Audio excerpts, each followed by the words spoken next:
In this video, I'd like to show you a way for you to create digital breakout rooms without having to use a third-party extension. So we have a great number of districts that are invested in the use of Google Meet and aren't willing to switch over to Zoom, but still want these digital breakout rooms so we can put kids into groups for group tasks, wait time extended, etc. Ways to have kids interact in smaller groups. And so with this workaround, you don't need anything that is outside of the Google umbrella. So it should be all EdLaw 2D compliant and should be pretty easy to set up actually.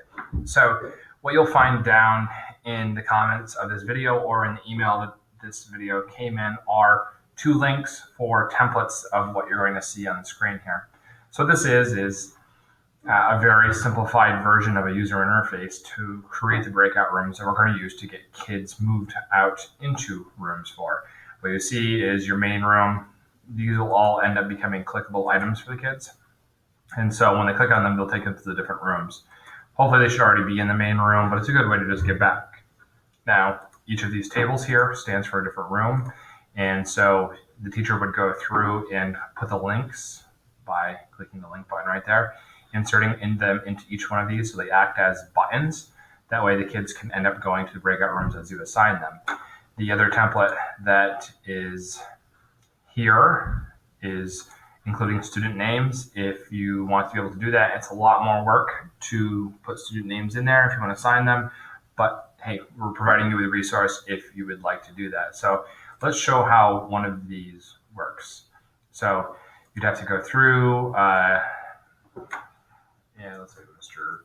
H's digital rooms. We want to start by making our different buttons that work. So we'll start with our main room. You can go into your Google Classroom. And this is what people like about Google Classroom so much is that in Meet is that the link is always up there at the top. It's pretty easy to find. So we can go ahead and copy a link address and go over to this. And then we would be able to click the link button and paste the link in, apply.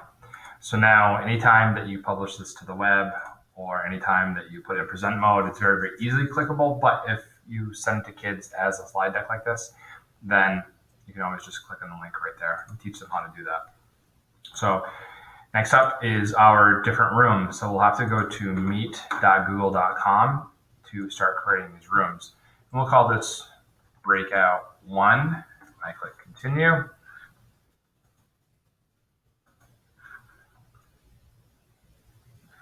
So I'm going to turn my camera off here, but I'm going to join now. And you can see this is called Breakout 1, and here is our URL, which I'm going to copy.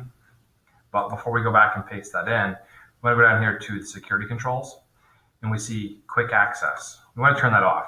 A lot of people are worried about kids getting into our Google Meet calls after sessions. So with this, kids can't get in unless you let them in. Is it a bit more work for the teacher? Yes, but it makes it more secure. So we can go back, to our template that we had started here.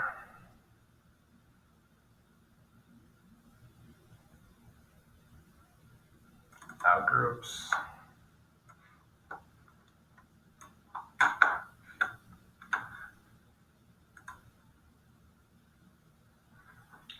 And this is called room 1, so that's where we're going to stick the room. It's called Breakout Room 1 or Breakout 1.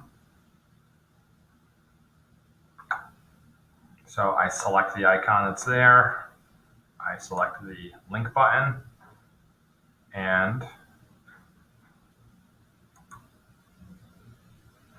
I paste the URL into there. There, the first room is made. Now the kids, when they click on that, will be transported to the waiting room for that Google Meet. Let's go ahead and create another room. Meet.google.com.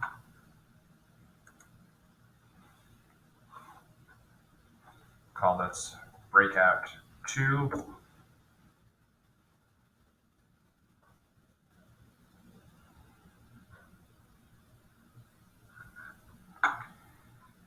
in. I'm going to turn my camera off. You actually can have your camera running on all of these rooms at the same time with no worries.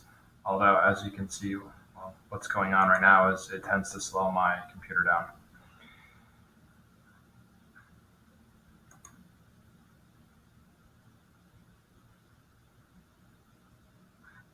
So I'm going to click turn that off.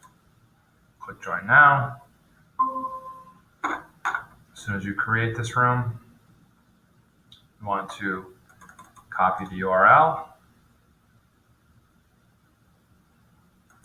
Go back to our template and click on the link button. Paste it in there. Apply. We need to make sure we go back to this room, and on the security settings, we turn off quick access.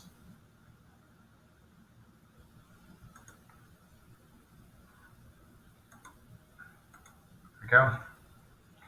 And now we have 3 different rooms that are available to the kids. We have our main room, we have breakout room 1, breakout room 2, and this template is editable every single time. So if you don't want to have a total of 6 rooms, you can take whatever icons that you don't want and you can get rid of them. But word to the wise on that one, if you delete it, then you have to go back to the template and start all over again. Or you can go ahead and drag them off the screen, the work area that's there, so that they're hidden and the kids won't be inclined to click on them. So that makes it a bit easier to navigate as we go here, if it's going to cooperate with me. Just drag them off the workable area, as you can see, one at a time here. And then we're left with the number of rooms that we want. We can arrange them in whatever pattern we want that's going on inside of there. And so when it comes time for the class, what you're going to have to do is go into your class that's here. And we already have our URL that's here. We've built our breakout rooms that are here. We need to go to our classwork part, and there should always be this topic at the top that's called background information. There's stuff that should be in there based upon best practices for online courses, including contact information, parent resource, tech help, etc. I would then take and create a new material that would be this breakout room. So when kids click onto it, this is using the publish view, and now it becomes an interactive place for the kids to go and click to the rooms. So now once you're in class and the kids have this available to them, it's inside of their Google Classroom or classwork and further underneath the topic of background information. The teacher gets into the main call, would then need to go ahead and before we send kids out to those different rooms and tell them where they're going to go, the teacher would have to open up all of these different meets that are available. And there would be different tabs at the top of your computer. At that point, since you have quick access turned on because you don't want kids to get in there, you would have to let the kids in for each one of these groups after you've assigned them and sent them to where they need to go. So you would have +1 of however many breakout rooms you wanted, because you'd have your main room, and then you would end up having however many breakout rooms there were. And the great part as well, too, with the quick access is when you close the rooms, the kids are going to be booted out of those rooms, and they'll know at that time it's time to go back to the main room that's going on. One thing you want to do, though, is make sure that you're turning off your microphone for all of these separate meet rooms. And then you can very easily just bop back and forth between all the different rooms that are going on to see what all the people are doing. I hope that this workaround is one that is suitable for you and your staff. If you need any help with any of these things, please know that our model school staff is here to help and would love to be able to get this going for you and your district staff.